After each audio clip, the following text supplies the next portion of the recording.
Welcome to Uplifting Humans, where we honor, empower, educate, and inspire the listener. I'm Cylindrin Buller, your host. Joining us today is Raine Forbes, whose first passion being restorative justice and victim offender mediation in the Downtown East Side at the Criminal Courthouse and Community Court, at which time she also became a mother. She then continued serving as a Family Justice Counsellor for over 9 years and has since left work in this field to explore life and share her specific insights to the world, which includes the story of her awakening. Welcome, Raine. Thank you, Sal. It's nice to be here. Thank you. I'm so excited to have this conversation because anyone that's listening is going to be so empowered by what you're going to share today. So that being said, can you share with the audience a bit about yourself and what you've done on the physical plane here? Okay. So by physical plane, are you simply meaning sort of what does my life look like to this point? That's right. Okay. Well, I think you mentioned some of my professional endeavors and the things that inspired me in terms of that regard. What have I done on the physical plane here? I've been a wife, check. Yes, Had yes. children, check. Yeah. Done a lot of traveling. Really, I think the first part of my life was about a lot of ease and really enjoying life. Mm-hmm. And that doesn't mean that life was perfect. I certainly had things that I had to navigate, but for whatever reason, I was able to do that with a certain level of ease. But I say that now. I didn't recognize at the time that I was working from a place of that specific ease, although other people would comment on it. But that led to all sorts of lovely adventures and travels, like I said, or living in Whistler, BC, and really becoming involved in skiing and snowboarding there. Wonderful groups of people. I'd say within my community, I was always a gatherer of people. I would always bring people together. Mm-hmm. Great community, and that was really something I was quite passionate about. Again, in a really easable, it was natural. It was not something I sort of endeavored to do. It just sort of happened. Yeah. 2 lovely kids who are now in their teens and still wonderful. I keep waiting for the other shoe to drop on that, but still good. Isn't that lovely? Yeah. But yeah, work, you mentioned my work. Most recently, I was a family justice counselor. What that means basically is a mediator. I was a family mediator for people going through separation and divorce. And I very recently left that job. Congratulations. Thank Right? you. Yes. Yeah, it served a wonderful purpose for a long time, but it was my time to step out. Mm-hmm. Now, I know that you've done modeling. I know that you've gone to Australia. I know that you've lived in Whistler. You've had the life, as a lot of people would say, the dream life that any individual would want. And then you became a mother. And from that point in 2012, something happened, Raine. What happened in your life? Yes, my goodness. So I want to preface this by saying that prior to 2012, when I had this big awakening and recognizing now that that was the year that a lot of people had their big awakenings, I was not aware. I was not a seeker. I was not on a path. I was not looking for anything. In fact, my life, for the most part, was quite content. But for the duration leading up to 2012, I kept having this sense, a very visceral sense, that was something I was supposed to be doing and I wasn't doing it. And it just kept nagging at me. And I mean, this gets into, the story gets quite personal because it involves my family and a relationship and an affair that I had. But certainly I'll speak to it because I think this is part and parcel of a lot of people's journey. Is end up living an inverse version of yourself almost. So in my scenario, yeah, this feeling that it was something I was supposed to be doing, I wasn't doing it. And I sort of sat, there was some serendipity happened. So a woman that I knew a long time ago connected with me. We had this little exchange, and she said, well, why don't you sit down and do a little meditation? So, meditation was not, I've traveled, I dipped my toe in and all sorts of things, but it's not something I did regularly, but I thought, let's do. In doing so, I sat down and I said to myself, I want to welcome change into my world.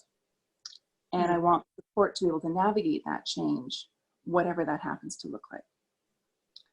And I'll tell you, Sal, quite instantly, in that first meditation session, I started to feel movement in my body. Nice. And it was a bit odd for me, quite honestly. Yes, yes. I had a little dialogue in my head that your body's moving, you're not the one moving it. This is weird. This is very weird.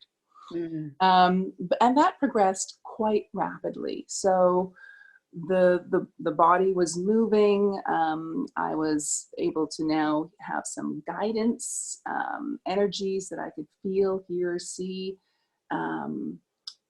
Initially these guides were sort of very, I don't know, I guess temporal, if you will, sort of this realm.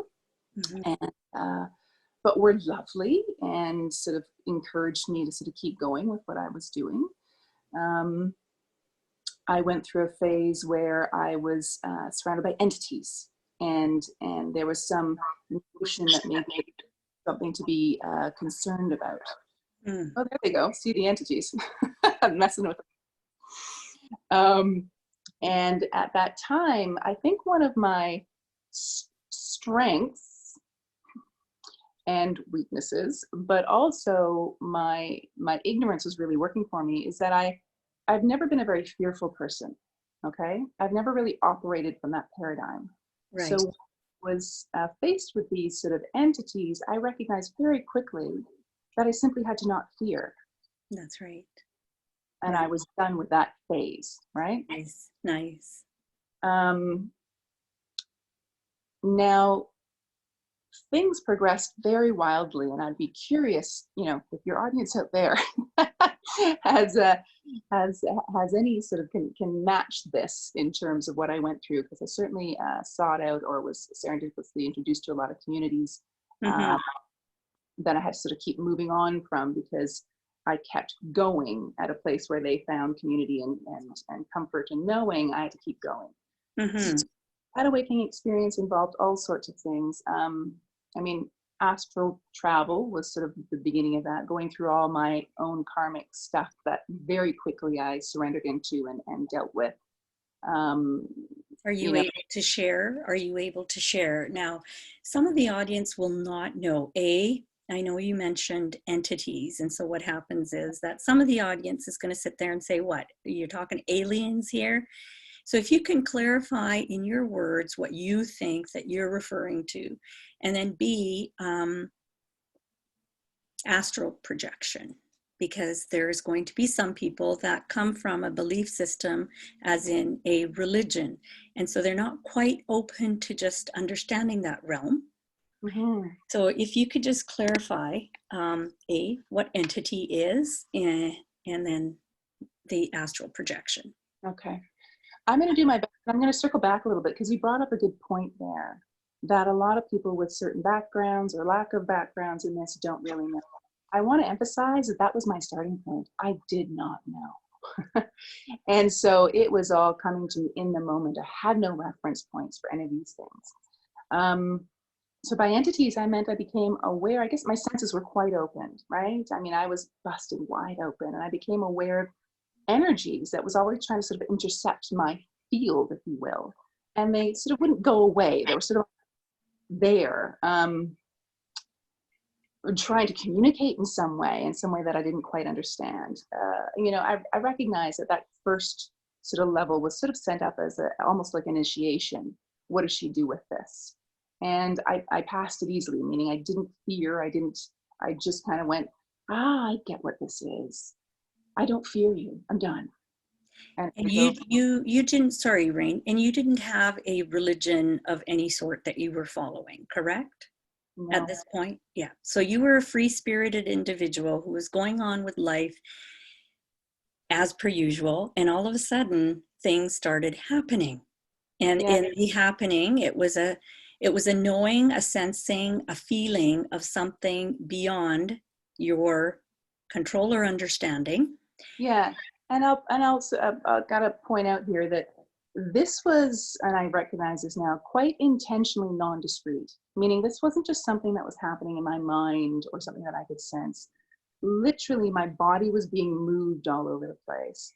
I mean, at the time, my children were, I think, 6 and 8. I was married, and my poor husband, who was very understanding in those early days, in those early times, was watching me being spun like a soupy mystic inside my living room, or being like literally bent into yoga shapes that I wasn't familiar with, right?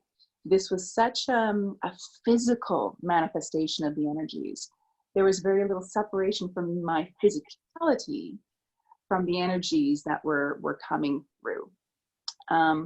So let me just sort of, so I'm going to go through, it was so much information. I'm going to go through it kind of quickly, but basically I went through all the constructs. So meaning that intersection of source with matter, like intersection of source with human being, creates a construct, understanding about how the world works, right? Right. From that construct, you develop things like religions. You develop things like sacred texts. You develop things like yoga and sacred movements and all that kind of stuff. The geometry of source and how that works, the understandings. So all of those things are constructs that I was moved through very quickly, including all the angelics. So all the masters, all the angelics, all the sacred texts, all of that stuff was basically lit up in my DNA. Okay. And I was taken on these trips. Now, fortunately, the guidance that I had that kept evolving, okay, that guidance kept evolving to the point where I was guided by an unbelievably beautiful energy with a wonderful sense of humor, who would step out when I had to go through these travels and then step back in. And I'd be like, whoa. And that sense of humor, I swear, is really kept me going, because the places and the spaces and the travels I were on were pretty freaking intense, I gotta say. Intense for those around me. I'll share with you one of the most intense experiences, and I do this for the viewers. Okay, I do this because I think there was times when within my family, I didn't want to speak of this too much, because I, in this process, became incredibly empathic. So you feel your own feelings, you feel the other person's feelings, and if they don't have the right context or understanding, or if they can't go with you on this journey, you're kind of locked in this world of, I don't know how to assist you, and I'm doubling down on that feeling. I'm feeling it too, right? Yes. You've Yes. got concern for me now. I have concern for you having concern for me. Right. Right. This is a bit of a Chinese finger lock kind of thing. Yeah. Quite comfortable. So I'll by saying that I was guided to look. Oh, so Kundalini was one of the awakenings. All the body senses. I'm trying to think of all the awakenings you can have. Just if there's a checklist, I had them all. But all the way along, I was guided. For example, when the Kundalini energy was awoken, and again, this is not something I knew about. My dear husband at the time was like Googling what this was, and he emailed me at work one day, and he said, I think they're Kriyas. And I was like, what's a Kriya? So I had to look it up. This all progressed. So I'll get to the point where I had a very intense birth experience. Now, just prior to that, I had been at my workplace, and I'd felt this unbelievable, massive energy of a master sort of come into my field. Yes. And I didn't know who this person was, hadn't met him, but knew that he was connected through a friend of mine, and his energy was somehow drawn to me. And so through this friend of mine, I arranged to meet him. So this is just setting up the story. And this happened afterwards. So in the interim, I had this incredible birth experience. So I had been until this time waking up at various times, you know, all the numbers, you know, the 333, the 11, all the stuff, all the angelics, all the stuff. Yeah. Oh, I went through all the shamanistic stuff. I went through all the chakras. I mean, I was sitting out on my tree with the chakras, like, yes, just energy shooting up into the air. And all of this, I kept being told, was just a remembrance. Meaning, I was told, Raine, you've been here before. This is just for you to remember, right? So it was like move through, keep moving through. And this was an internal dialogue that you're having, that Raine, this is somewhere you've been, this is something you've done. And was this with the master, or was this? Well, I'm being communicated with by source to the various, so source will appear to you at whatever level you're at, as whatever there is he's intersected with at that time, right? Whatever intersection has been at that time. So yeah, there was continuity in that voice and that guidance. Yeah. So one evening, I'm woken up at some ungodly hour, and I'm down in the kitchen, and I'm in my dressing gown, and I'm asked to just please stand, and I'm standing by my fridge area. So, oh, actually, it's like a brick wall, like you're at right there. Right. Back against the brick wall, and I had this thing where like all my hearing went just static, and then my sight went to static, and I was getting very, very weak, and I was being told, just keep standing up, stand up, stand up, stand up. And then all these codes, it looks like computer codes in gold, were like coming into me.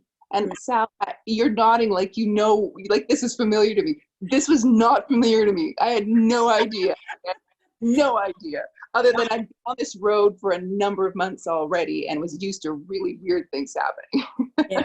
Yes. Yeah, including all the serendipity around people gathering around me, right? So this was not a solo journey. I was given people who were actually observing the same miracles, seeing the same auras, seeing the same stuff as I was as well. And corroborating. Okay, so I'm having this intense experience. I'm getting really hot and very weak. There's just gravity. There's just so much gravity. And I can't stand up anymore. And I sink down to the floor. And I think, okay, I think that's over. And then I start to get this discomfort in my uterus, like I'm getting like a period cramp. Yes. Well, that's odd. Okay, I don't have my period. And I went into labor, Sal. Wow. Kitchen floor at 4 something in the morning. I went to labor. And labor. And I had on each side of me 2 angels. Nice. I had an angel on each side. Both males, who were guiding me through this process and ensuring that I was doing okay. And I was not okay. This was incredibly intense. This was very painful.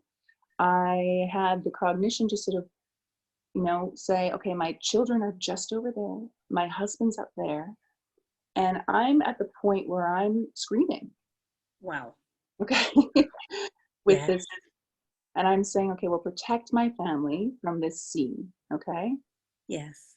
And then my sort of husband comes down in a bit of a trance. And I say to him, I'm lying on the floor. I said to him, can you put your hand here? Can you put your hand here? Which he did. And then he carried on to the bathroom and sort of went upstairs.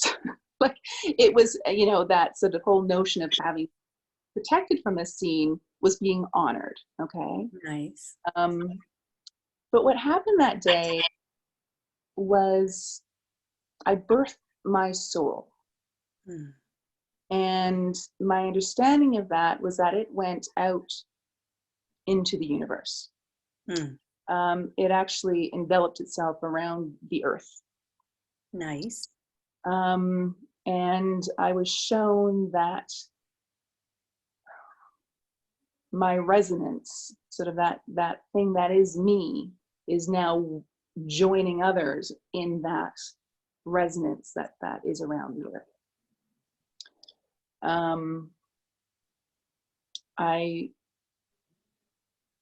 I then had my abdomen filled with a golden light, and I feel all this golden light coming into my body.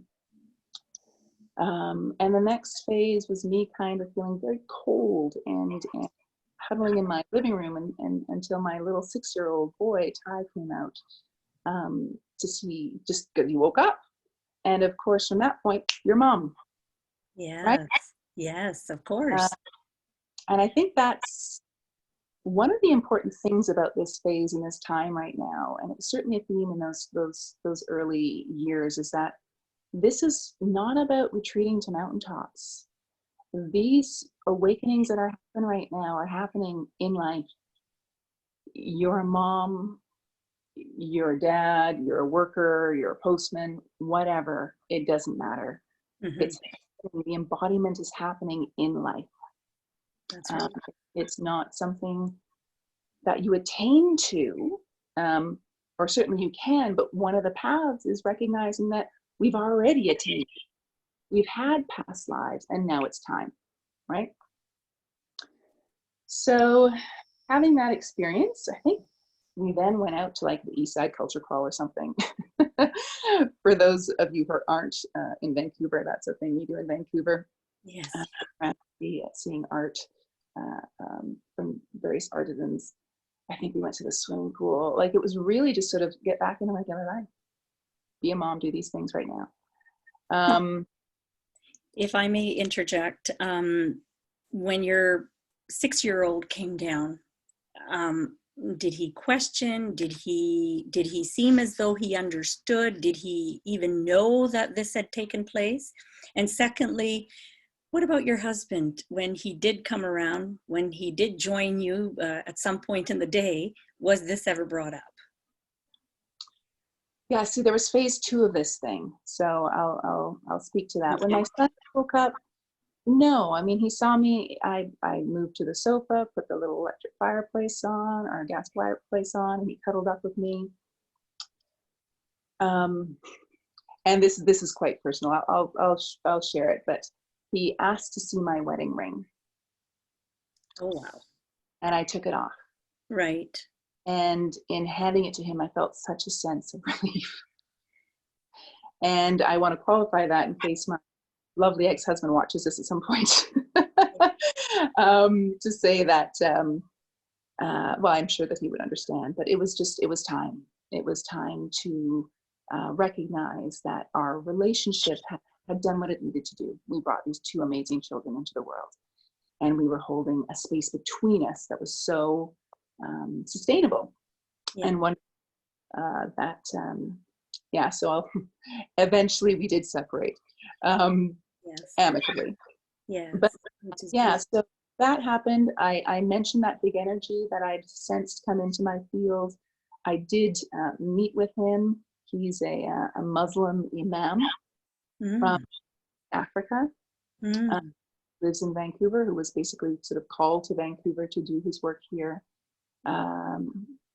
A very enlightened individual who's very multidisciplinary as well, and has his own takings on the Quran that he dives into, and is very with much sort of passion and insight and a lineage to hold him. Anyway, I see him for the first time, and we sat in his little sort of closet office, and he's very sort of, quiet and I explained to him what happened to me, and he nodded his head and he said, "It's a little death. I know of these things." It's like, okay, can you tell me about this? And he'd also said, when I walked in, he said, "I've been waiting for you. I've been waiting for you." And we were able to talk about all these things, which was such so refreshing for me, because I was intersecting with angels. I had no reference point for angels, really. And I was like, wings, really? Now, were you seeing this, or were you sensing it? See, okay, so I'll clarify that everything opened up. So my vision, I was seeing, hearing, feeling, sensing, and because words are so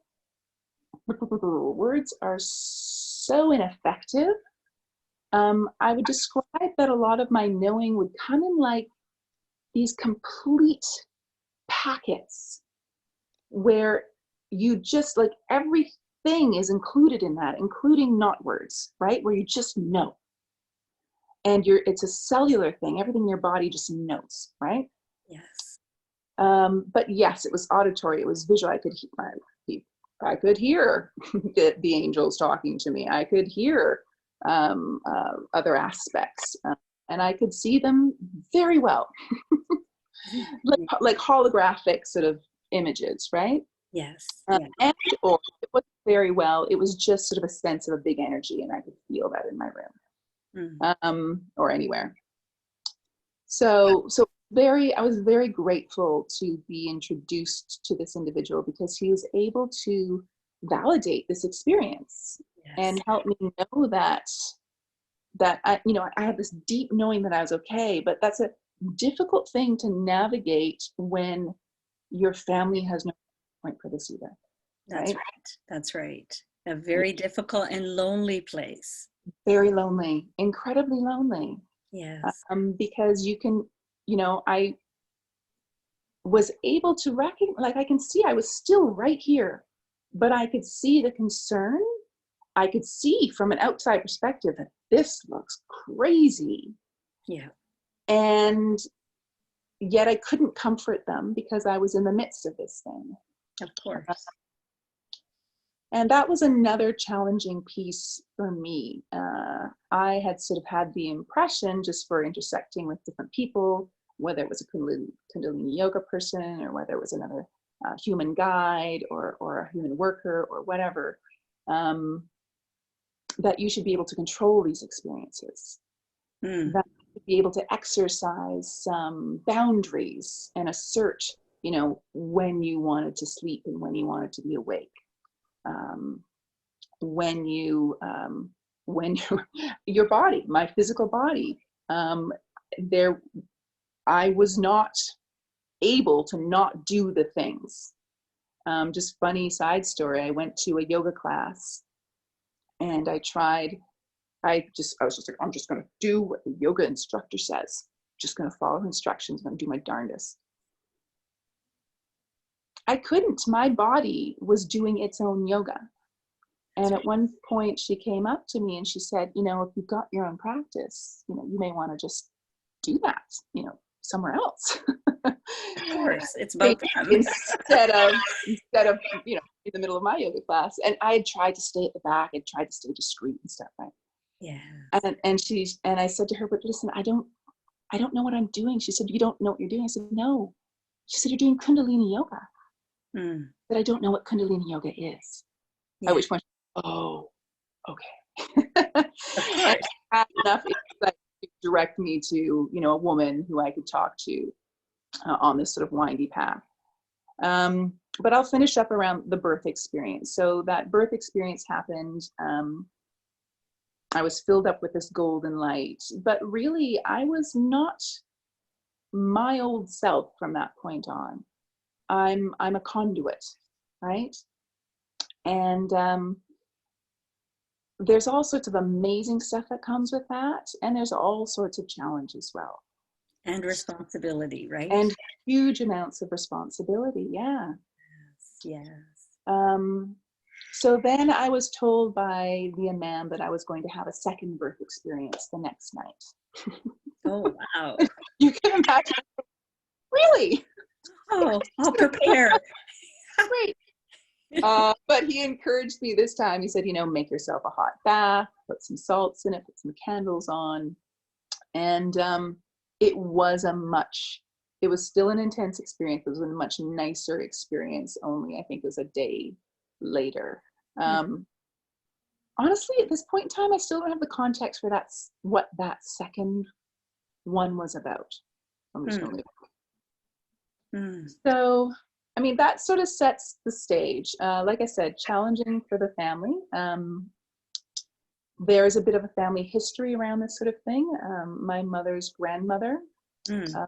was an awakened individual who spoke with the disciples, who drew them, who spoke of the rays, the colors of the rays and the Yeah. vibration. Yes. At the time that she was going through this, obviously I was not in the scene, I wasn't near born, but her family tolerated it until it pushed them to the point of their discomfort, at Yes. which point they decided to get her exorcised. Oh, lovely. Oh my goodness. So you can imagine that within our family lineage, there is fear, right? Yes, yes, of course. This happened for me, it brought up fear. And in my awakening, I was very aware of my great grandmother's sense of sadness Mm. and anger and hurt for not being seen from within her family. And Mm-hmm. I knew, intuitively, if you want to use that word, that it didn't change for her. She simply got quiet about it Mm. for the rest of her, life, right? Yes. So, there's a little bit of a link there, that it was sort of like my turn to be that thing next, Yeah. in terms of the family lineage stuff. But very quickly I came to know that this wasn't about me specifically. Mm-hmm. From what I understand, from what I told, I came into the world ready to go. And I was told that natural sort of ease that I had, and just an example of that, I had never, I could get nervous or excited or all that kind of stuff, but anxiety was a sort of a foreign thing to me. I didn't understand it. Mm-hmm. Mm. Uh, Overwhelm was a foreign thing. I didn't quite understand that, even though I could speak with people about it. I could chat with my family members, my husband, about that thing, and try to alleviate that if I could by talking or understanding it. But it was not something that I really experienced. I understand it now. Of course. Wow. So wait, where was I going with that? Right. So what I was told was the place where I was asked to wake up was in the center of my being. Mm-hmm. I was centered. I was here, whatever that means to people. I was here. Mm-hmm. And I could handle the amount of energy coming through my being because of that. If I was slightly off center, it would have been too much for me. It would have been an end in some way, right? It would have been just too much. I wouldn't have been able to maintain physically, psychologically, whatever. And that's a fine line. There's a real fine line. It's almost like your grandmother, who would have, your grandmother, I'm just thinking, is probably what, from the late 1800s? Yeah, I'm trying to think. My great grandmother. So yeah, that would make sense. Yeah.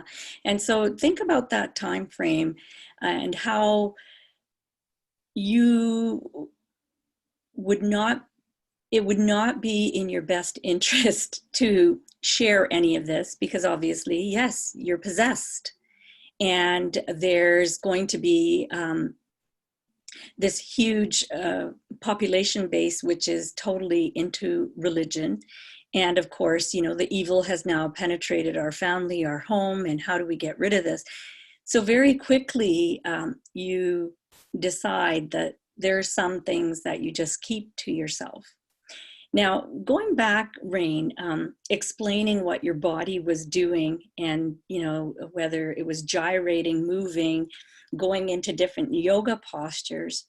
For the audience, just to clarify that, you do not breathe. You are breathed. You are breathed. Okay? So if you hold your breath, see how long you're going to hold your breath.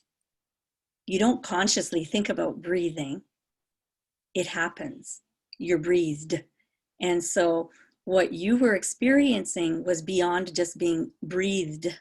You were actually shown the way of who you truly are, which is a huge incredible journey. And thank you so much for taking on this vulnerability by sharing some of this information, because I know there are people like myself and many others that don't have the courage or the language, because as you said, language is very limiting. The true source of who you are is beyond your language. It's your vibration, it's in the tones, because let's face it, the universe is sound, and so sound and vibration, doesn't matter what you say, it's the rest of it that you have to really look to. So that being said, now can you go into dimensional traveling, archangels, Akashic records, DNA? There's lots of people out there that need to know all of that. Well, I'll tell you what, I'm going to leave that to others. Okay. Here's why, and this is kind of the crux of my journey, and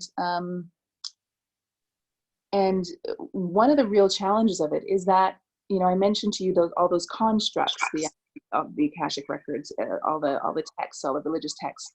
What those are is, you are very articulately said, thank you for acknowledging, yes, you are breathed. Yes, I am moved. I am breathed. I am whatever this thing is that is bigger than me, right?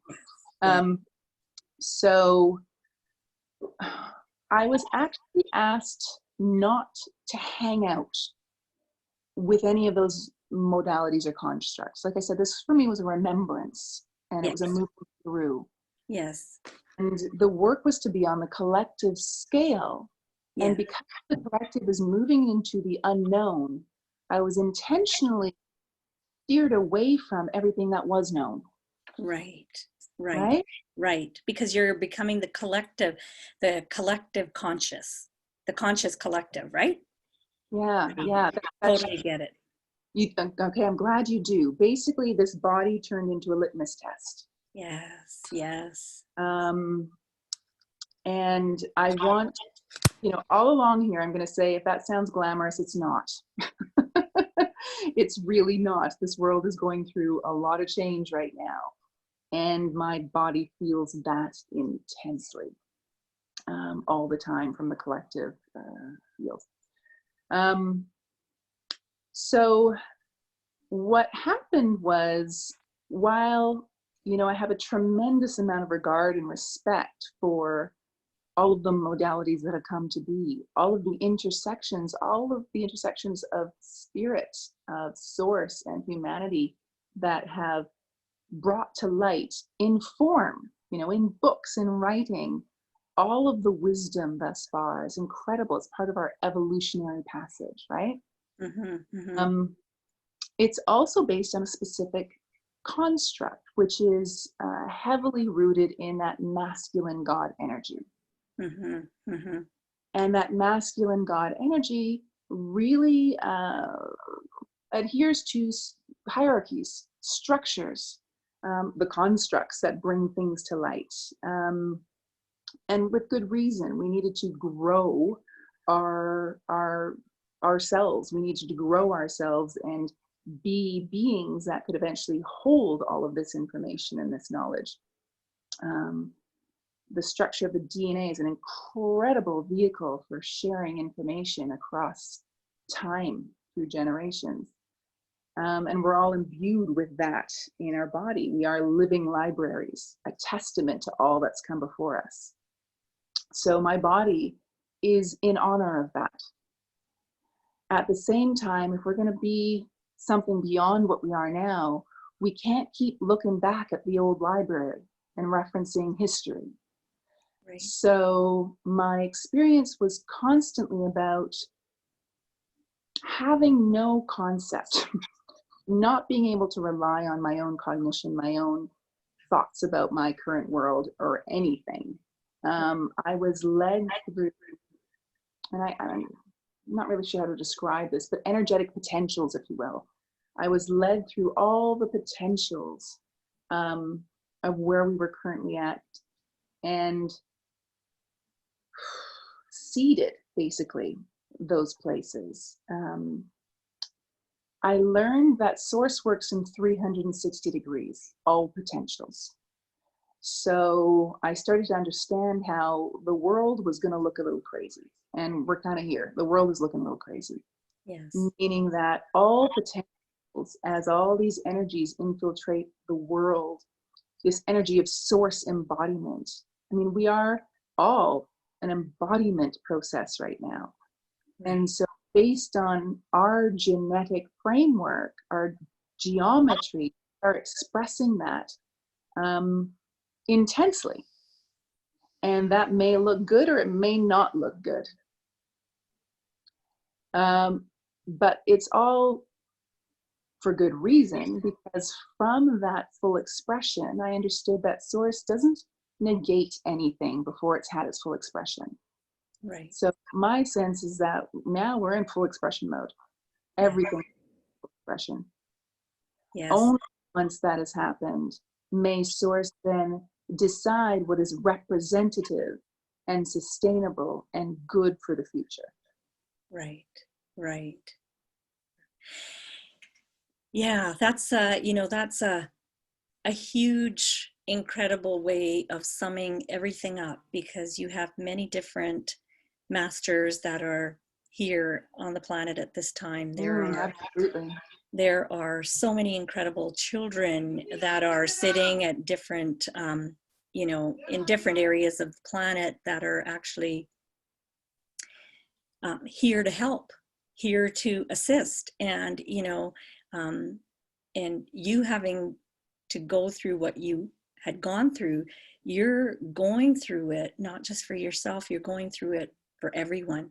And so what is coming forward and how fast it's coming, and because the universe is forever expanding and moving, and everything, like you said, is possible. Of course, look at our political arena, look at our, different areas, depending on, what your focus is, you see everything.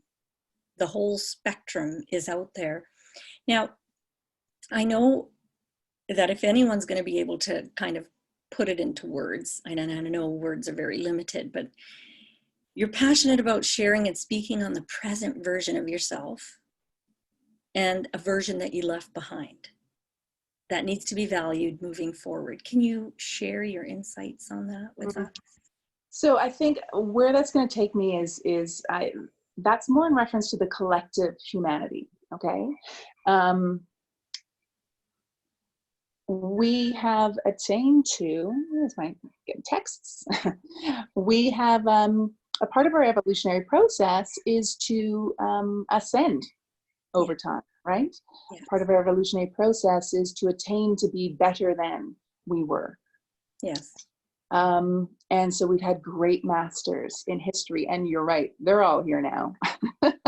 We're all here now.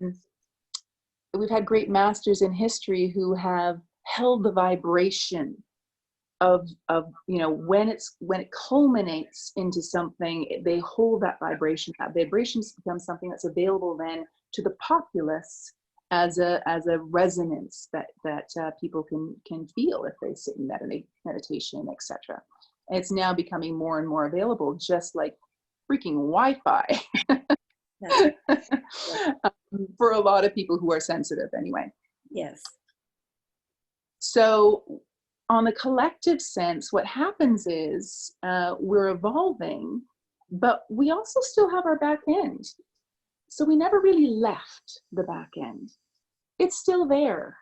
And when you think of the universe and its fractal sort of nature, fractal way of being, and also the notion of this earth as a school. There's historically been this idea that more ascended energies of love would come to earth to go to school and to learn lessons at this level of density. Now that's really poignant. I actually want to sort of hang there for a little bit, because density, the very gift of density in this world, is also the birthplace of polarity. Okay, actually it's not the birthplace, but it's where polarity really plays out big time. But the idea was historically that, these lovely energies would come down to earth, experience the struggle of polarity, and then they would ascend again. Thank you very much. Yes, yes, yes. But we're all still here. All these maybe bits, fractal bits of people who are in this earth realm, and this is still source. We're all still source. Mm-hmm. So from my perspective, this time in the world is cleanup time. Yes, we're gonna go to a new future. We have to walk into the unknown to get there, but we still got to clean up. And there's all sorts of amazing analogies around this right now, because we're recognizing that this earth is not someone where you can just throw garbage away and it goes away. You know, energetically, whether it's energetic and it's whether you're dealing with, you know, aspects of your own self, or whether it's actually about like, where do we put our plastics? It's the same conversation. You don't get to throw anything away. That's right. So it's cleanup time. So I've come to know that my role, and I have no idea. And like, if you know, this is kind of like when you're going through an actual birth with your kids, and had you known what this is going to be like, you may not have wanted to. Yeah, that's kind of what this scenario was like. Had I known that I was going to be part of the cleanup crew,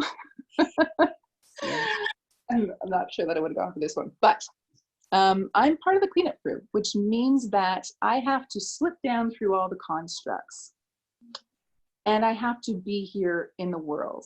And in order to do this, I've had to understand from a source perspective the value and the beauty of duality and polarity. I've had to understand the why of it, because you need to understand it from that place to be able to clean it up down here. If you don't understand it from here, down here, it's just not a good thing. You know, for a long, people are doing a lot more shadow work now since 2012, a lot more shadow work. Yes. Prior to that, it was a lot of, you know, love and light. You know, in my experience, and the reason I'm doing this work is because love and light is well established. It's embodied here, and that's amazing. But love of its own accord doesn't need to do anything. And so love and an environment that is also embodied with other aspects of source that maybe aren't so great, I call it love misunderstood. And when love gets misunderstood and misunderstood and misunderstood and misunderstood, you have human beings acting horribly. So you have within this dimensional realm a whole spectrum of really, really good and really, really not good in terms of humans and their behaviors. Right.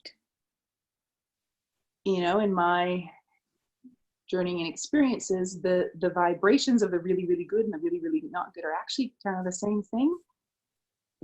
When you drop down into this level of polarity, it's the same vibration, just acting itself out in opposition, right?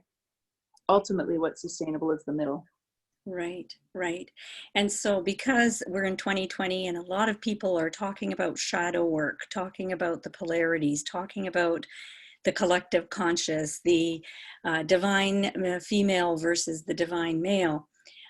One question that I can put to you is, how do you move more fluidly through this time? What else can we expect? What else can we expect?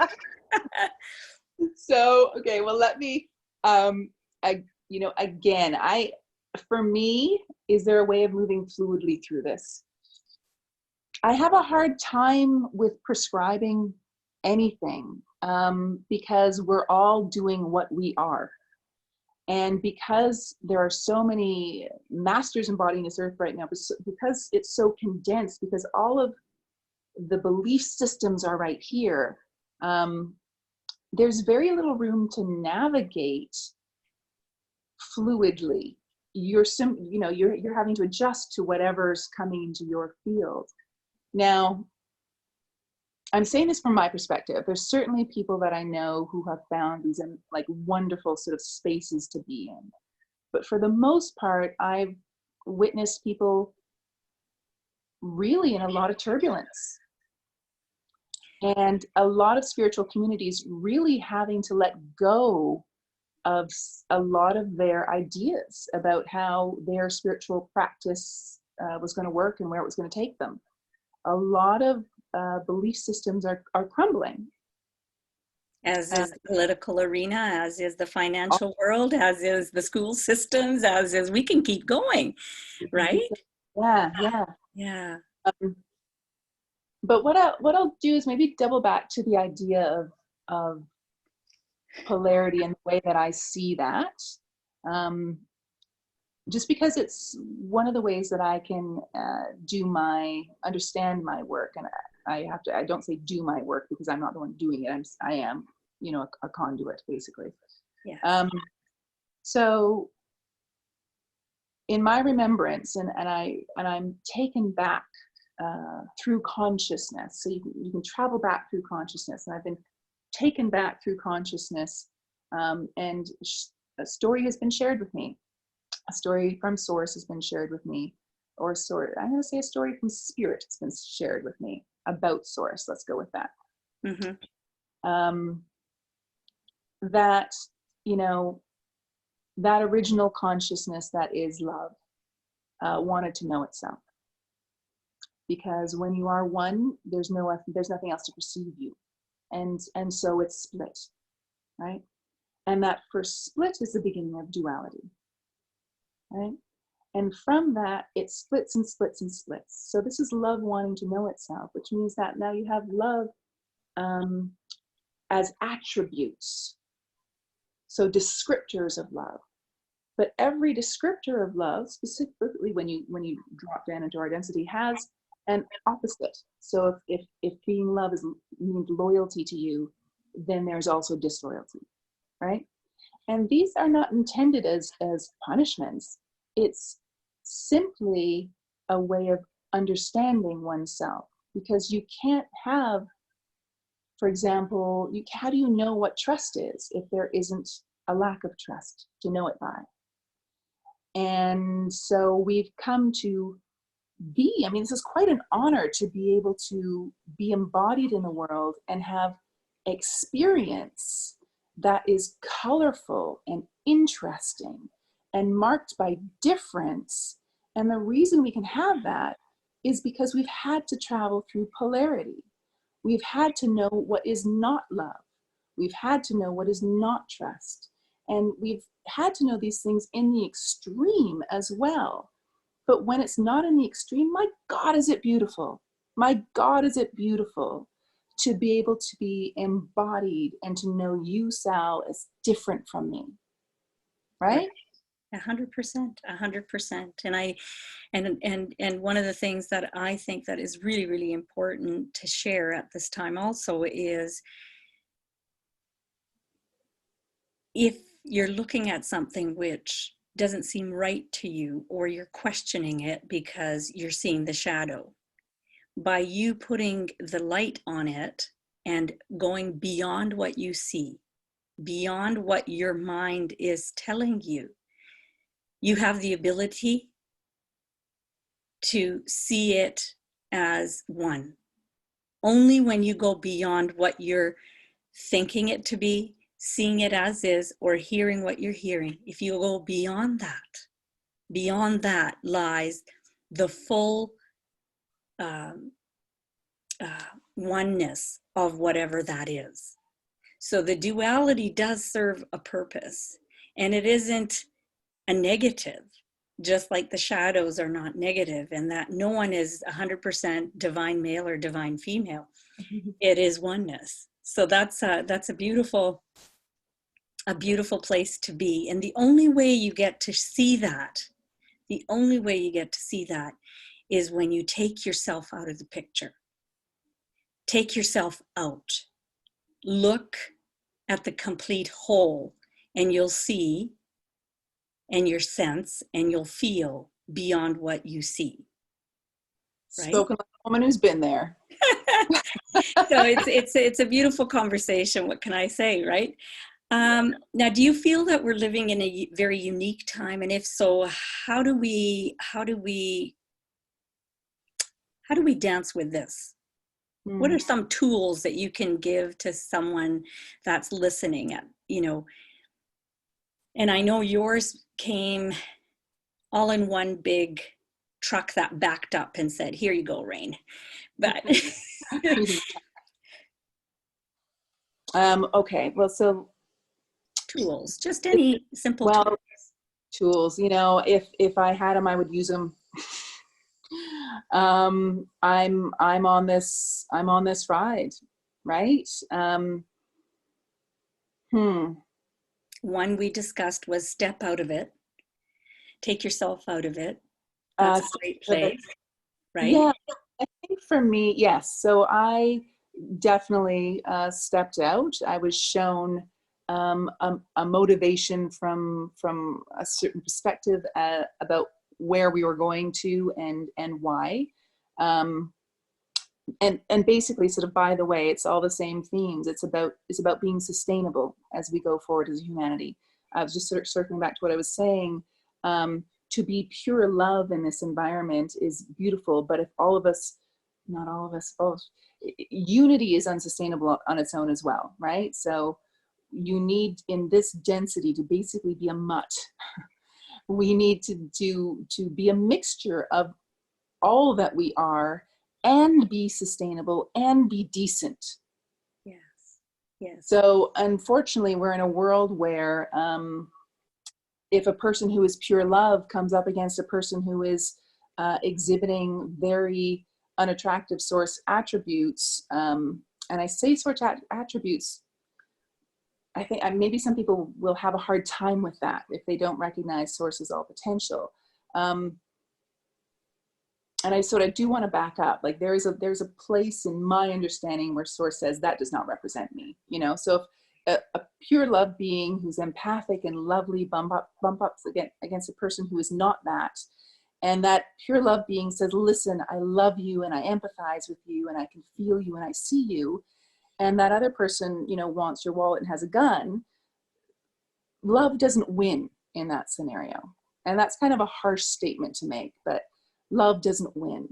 And so there's a different way of moving to the future so that it's sustainable. And part of that is really understanding polarity. So my work has been to travel all those dark alleys, to go through the back door of the person who would do something awful to another person, and to try to re-understand and re-story that aspect from that place. This is not a mental journey. This is something where my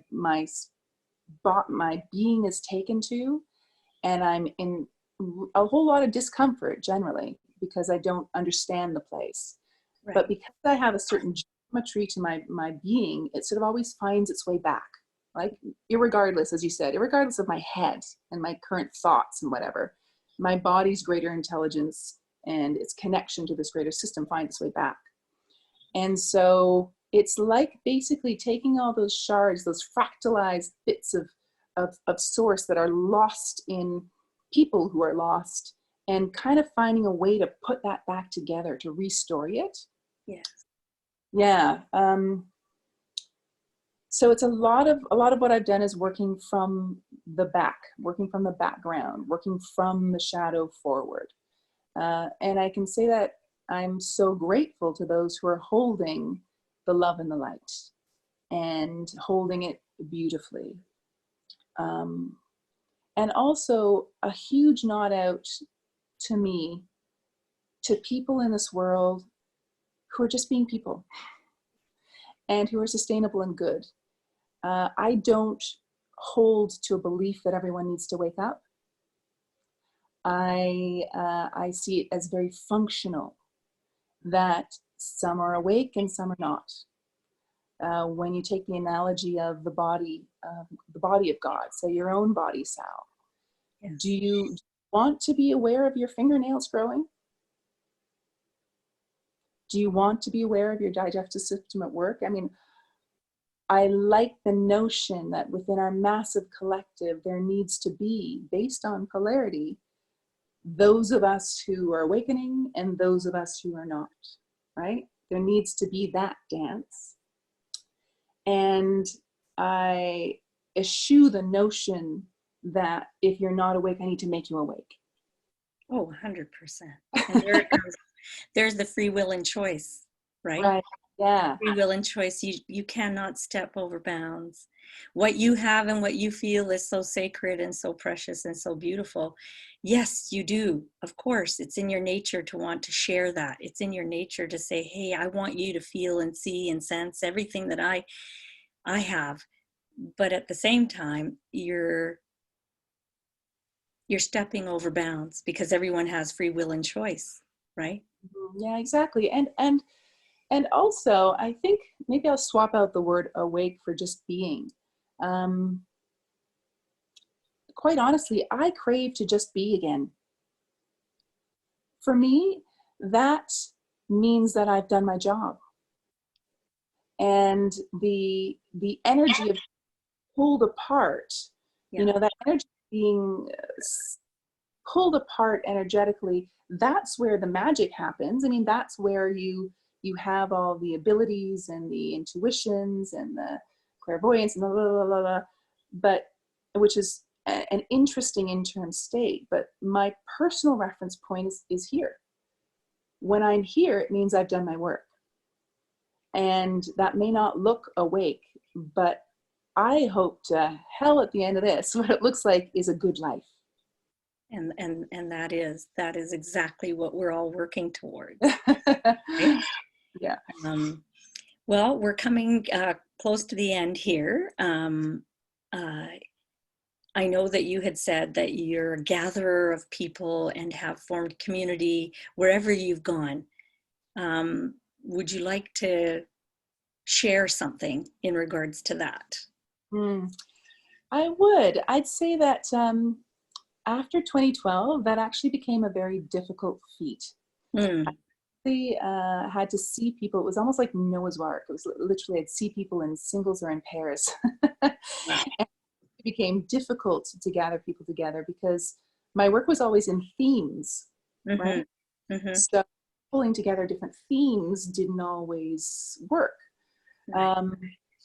But, I think this is a lovely sort of question to end on, because what I do recognize, and this is becoming more palpable now, is that the community that I'm working on and the community that I'm gathering is one called humanity. And it's on a pretty large scale. And I, in my deepest heart of hearts, want to see just a world that's beautiful. Like, we're here. It already is beautiful. That's right. And yeah, I guess it doesn't need to be spectacular for me. We're here. It is spectacular already. Yeah, but I guess what I mean by that is we all don't need to go around, levitating and whatever. No, you don't. That's right. Just embrace what's coming, embrace every moment, savor it. Isn't that beautiful? Well, thank you so, so much, Raine. Now, we have some people that may be interested in reaching out to you. Do you have an offering for the individuals listening? If they want to reach out, how can they get a hold of you? Sure. So, they can reach me at raineforbes.com. I'd say that a lot of the work that I do right now is called embodiment. So people who are feeling a bit fractured in their being, because I've done all the shadow work, and I mean that from, like, I've done so much of the shadow work going back quite a ways, that I can hold people where maybe they can't be by others. I'm able to re-story stories that along themes that are able to help a person feel more whole and complete. And yeah, so that's the work I do, and I'm happy to offer it. And that's Raine with an E, so raineforbes.com. Mm-hmm. And thank you so, so much. And we definitely will have you back again. And on that note, thank you very much for listening. And I'm Cylindrin Buller, your host of Uplifting Humans, where we honor, empower, educate, and inspire the listener. Please go to upliftinghumans.com to listen to other episodes. We are also on YouTube. You can go ahead and search for upliftinghumans.com on YouTube as well. Until next time, thank you and have a wonderful day.